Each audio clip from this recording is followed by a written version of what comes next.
సెర్చ్లు జరిగాయి.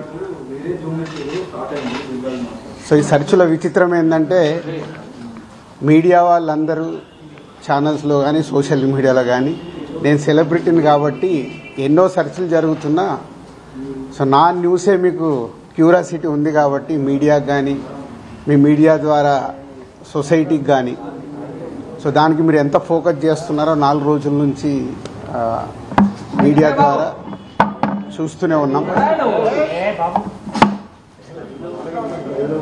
సో అందుకే మీ క్యూరియాసిటీకి దీనికి 4 రోజుల నుంచి ఏమి జరిగింది అనేది చెప్పాల్సిన అవసరం ఉందని మీ అందరినీ పిలవడం జరిగింది. లేకుంటే తెలిసింది తెలియని ఏదేదో న్యూస్లు వేసుకుంటూ 4 రోజుల నుంచి హైలైట్ చేస్తూ ఉన్నారు. ఇన్కమ్ ట్యాక్స్ సెర్చ్ అనేది మాకు 2008లో ఒకసారి జరిగింది. అంటే దాదాపు 16 సంవత్సరాల తర్వాత ఈ సెర్చ్ జరిగింది. మధ్యలో 3 times సర్వేస్ ఉన్నాయి. సర్వేస్ అంటే అకౌంట్ ఆఫ్ బుక్స్ అనేది చూస్తారు. సో ఈ సెర్చ్ అనేది ప్రాసెస్, వ్యాపారాలు చేస్తున్నప్పుడు ఇన్కమ్ ట్యాక్స్ చేయాల్సిన ప్రాసెస్. అలాగే మా మీద కానీ అదర్ వేరే ప్రొడక్షన్ హౌజెస్ మీద కానీ ఫైనాన్సర్స్ మీద కానీ నిన్న సెర్చెస్ అన్నీ ఉన్నాయి. పోతే మా దగ్గరకు వస్తే మా కుటుంబం మీద ఏదైతే ఆఫీసు ప్లేస్ ఉందో ఆఫీస్ దగ్గర ఈ సెర్చ్లు జరిగాయి. సో మొదటి 3 రోజులు ఎవరిది వాళ్ళకి ఇండివిజువల్గా సెర్చ్ చేసి స్టేట్మెంట్స్ తీసుకుంటారు. అయిన తర్వాత లాస్ట్ డే నిన్న ఆఫీస్లో కన్క్లూడ్ చేస్తారు. సో మా హౌజెస్లో జరిగిందా కానీ ఆఫీస్లో జరిగిన దాంట్లో కానీ చాలా రిపీటెడ్గా వేసిన కొన్ని కానీ సోషల్ మీడియాలో కానీ ఇంత డబ్బు దొరికింది, ఇంత డాక్యుమెంట్స్ దొరికాయి, అది దొరికింది అనేది కొన్ని హైలైట్ చేశారు. ఎక్కడ కూడా మా దగ్గర డబ్బు కానీ డాక్యుమెంట్స్ కానీ ఐడెంటిఫై కానీ మా దగ్గర నుంచి వాళ్ళు తీసుకున్నది కానీ లేదు. నా దగ్గర ఒక 5 lakhs, మా శిరీష్ గారి దగ్గర ఒక 4.5 lakhs, అలాగే మా డాటర్ ఇంట్లో 6 lakhs, ఆఫీస్లో 2.5 lakhs, మొత్తం బిలో 20 lakhs మా అందరి దగ్గర కలిపి బిలో 20 lakhs ఉంది. అలా ప్రతి ఒక్కటి ఇట్లా వాళ్ళు ఇన్కమ్ ట్యాక్స్ ఏమేమి చూశారనేది ఇలా వాళ్ళది అయిన తర్వాత పంచనామా చేసిస్తారు. సో క్యాష్ రూపంలో అది. అలాగే 5 సంవత్సరాల నుంచి మేము ఎక్కడ ప్రాపర్టీస్ కానీ వేరే దాంట్లో ఇన్వెస్ట్మెంట్ చేయడం కానీ ఎక్కడ ఏమీ జరగలేదు. అది కూడా డిపార్ట్మెంట్కు టోటల్గా అందరి దగ్గరికి వెళ్ళి క్లియరెన్స్ చేసుకున్నారు. ఇది క్లీన్, ఎక్కడ డాక్యుమెంట్స్ కానీ అలాంటివి ఎక్కడేం లేవు. అలాగే బిజినెస్ దాంట్లో ప్రొడక్షను, డిస్ట్రిబ్యూషను, థియేటర్ సైడ్ ఉన్నాం కాబట్టి వాళ్ళకి అన్నీ డీటెయిల్గా కావాలి.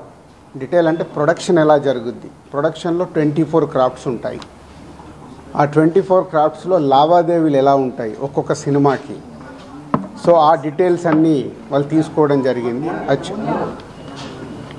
అలాగే డిస్ట్రిబ్యూషన్ సైడ్ ఎలా ఉంటుంది, ఎగ్జిబిషన్ సైడు ఎలా ఉంటుంది అనేది వాళ్ళన్ని డీటెయిల్స్ అడుగుతూ అందరి దగ్గర తీసుకొని ఫైనల్గా నా దగ్గర నిన్న ఇవన్నిటిని ఎవరెవరు ఏమేమి స్టేట్మెంట్లు ఇచ్చారు, ఏముంది అనేది ఫైనల్ నాతో నిన్న కన్క్లూడ్ చేశారు. డిపార్ట్మెంటే ఆశ్చర్యపోయింది. అంటే ఇంత దిల్రాజు గారిని మేము ఏదో ఎక్స్పెక్ట్ చేసాం, అలా ఉంటుంది ఇలా ఉంటుందని సెర్చ్ జరిగేటప్పుడు దే ఆర్ వెరీ హ్యాపీ. వాళ్ళకు మాకు జరిగిన కోఆపరేషన్లో కానీ దాంట్లో కానీ they are very happy department. ఫర్దర్గా ఆడిటర్స్ డిపార్ట్మెంట్ ఉన్నదాని మీద వాళ్ళు క్లారిటీ చేసుకుంటారు. అన్ని బుక్స్ ఆఫ్ అకౌంట్స్ కరెక్ట్గా ఉన్నాయా, ఇవేమున్నాయి లాస్ట్ 5 years అని అవన్నీ వాళ్ళు చేసుకొని కన్క్లూడ్ చేస్తారు.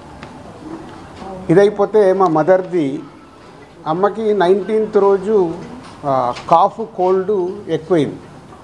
19th అయిన తర్వాత ఇంట్లో వెళ్ళేసి ట్రీట్మెంట్ తీసుకొని వచ్చి ఇంట్లో ఉన్నారు. సడన్గా కాఫ్ ఎక్కువ అవుతే ఇమీడియట్లీ హాస్పిటల్కి పంపించాం. దానికి ఎవరో కొందరు హార్ట్ అటాక్ అని ఇంకేదో అయిందని రకరకాల న్యూస్లు క్యారీ చేస్తారు. She very fine. జస్ట్ 2 రోజులు షీఈ్ 81 ఏజ్. 2 రోజులు హాస్పిటల్లో ఉండి ఇప్పుడు డిశ్చార్జ్ అయ్యి వస్తున్నారు. She very normal. Lungs infection కొంచెం పెరగడం వల్లే కాఫ్ వచ్చింది, దానికి ట్రీట్మెంట్ తీసుకొని వస్తున్నారు. సో దయచేసి నేను మీడియా వారిని 4 రోజులు జరిగింది కానీ ఇది కానీ మీకు తెలిసిందో తెలియందో హైలైట్ చేసుకుంటే వేయకండి. నేను ఎప్పుడు రిక్వెస్ట్ చేస్తుంటాను. అంటే ఇప్పుడు నా మీద మీకు ఎంత క్యూరియాసిటీ ఉంటుందో ఒక సెలబ్రిటీగా, అలాగే చాలామందికి అది ఉంటుంది. తప్పుడు న్యూస్ వెళ్ళినప్పుడు అక్కడ వాళ్ళకి ఇటు మాకు తెలిసిన కుటుంబాలు కానీ ఇష్టపడే వాళ్ళు కానీ తప్పు న్యూస్లు వెళ్తాయి. దయచేసి మళ్ళీ నేను ఎప్పుడు చెప్పేదే మళ్ళీ చెప్తున్నాను, తప్పుడు న్యూస్ని బయటికి తీసుకెళ్ళకండి. Okay, thank you. ఎందుకు చేస్తారయ్యా? ఒక్క 4వ రోజు నాది కాదు కదా, మైత్రిలో జరిగింది, అభిషేక్ మీద జరిగింది, ఇలా అందరి మీద. ఇది ఇండస్ట్రీకి సంబంధించి ఎందుకు టార్గెట్ చేస్తారు? ఇన్కమ్ ట్యాక్స్ అనేది ఇస్ ఎ ప్రాసెస్, ఇదేమి ఇల్లీగల్ కాదు. ఇన్కమ్ ట్యాక్స్ అనేది ప్రతి ఒక్కరికి, మీరు కూడా టీడీఎస్లు కడతారుగా, ఎందుకు కడతారు? అస్సలు తప్పు. ఇవే అంటున్నా, రాంగ్ న్యూస్లు మీ ఇష్టంకి వచ్చినాయి అనేసుకొని వేయడం ఎందుకు? అభిషేక్ అగర్వాల్ కూడా ఉన్నాడుగా, మైత్రి కూడా ఉందిగా, వాళ్ళకు ఉన్నదాని మీద 18 ఇయర్స్ అయింది. మా మీద సెర్చ్ జరిగి 18 ఇయర్స్, ఏమో 2 ఇయర్స్ కాలేదు, 3 ఇయర్స్ కాలేదు. అంటే ఆఫ్టర్ 18 ఇయర్స్ చేసే వాళ్ళు ప్రొసీజర్, ఇన్కమ్ ట్యాక్స్ ప్రొసీజర్లోనే జరిగింది, ఎక్కడ ఏమీ లేదు. అనవసరమైన ఎక్కువ మీరు ఊహించేసుకొని హైలైట్లు చేయదు. ఓకే,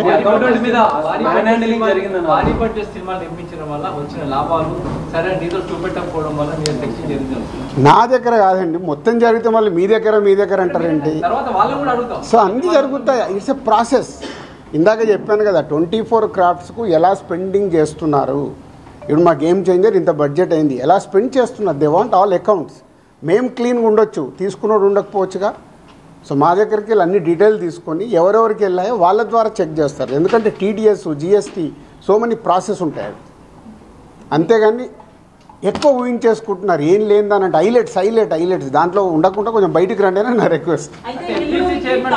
హీరోలకి, టాప్ డైరెక్టర్స్ కి బ్లాక్ ఇవ్వడం వల్లే ఇష్యూస్ వస్తున్నాయి అనేది కూడా వినిపిస్తుంది. మీలో కొంతమంది, మీ ప్రొడ్యూసర్స్ కొంతమంది చెప్తున్నారు, దీనికి ఏమంటారు? మీ ఛానల్స్ కూడా చాలా చెప్తారు, బ్లాక్ ఎక్కడ ఉంది, ఎక్కడికి వెళ్ళి వస్తుంది, నువ్వు సినిమా ఎక్కడ చూస్తున్నావు, ఆన్లైన్లో టికెట్ బుక్ చేసుకుంటున్నావు, 90% బుక్ మై షోలో బుక్ చేసుకుంటున్నావు, పేటీఎంలో బుక్ చేసుకుంటున్నారు. ఎక్కడుంది క్యాష్? 90% అకౌంట్లోనే. అదే అందరు మీరు బుక్ చేసుకుంటున్నారు, సినిమాలు చూస్తున్నారు. అది మళ్ళీ మీ ఊహ. ఎవరికి రావాల్సిన స్టోరీలు ఎప్పుడు రాసుకుంటూనే ఉంటారు, ఎందుకంటే మీకు కూడా హైలైట్స్ కావాలి కదా, లేకుంటే కష్టంగా. నేను మీకు అదేనండి చెప్తున్నా, 2008లో అయింది సెర్చ్ నా మీద. ఎన్ని సంవత్సరాల తర్వాత వచ్చారు? 1, 2 ఓన్లీ నా మీదే అవుతే మీరు మాట్లాడేది రైట్. ఇండస్ట్రీలో చాలామంది మీద అయింది కదా. సో దీనికి దానికి లింక్ లేదు కదా. అదే అనవసరమైనది ఊహించుకొని లింకులు చేయకండి అని నా రిక్వెస్ట్. అసలు నేను ఆఫీస్కి వెళ్ళాను, మరి నాకు ఎవరైనా చెప్పలా.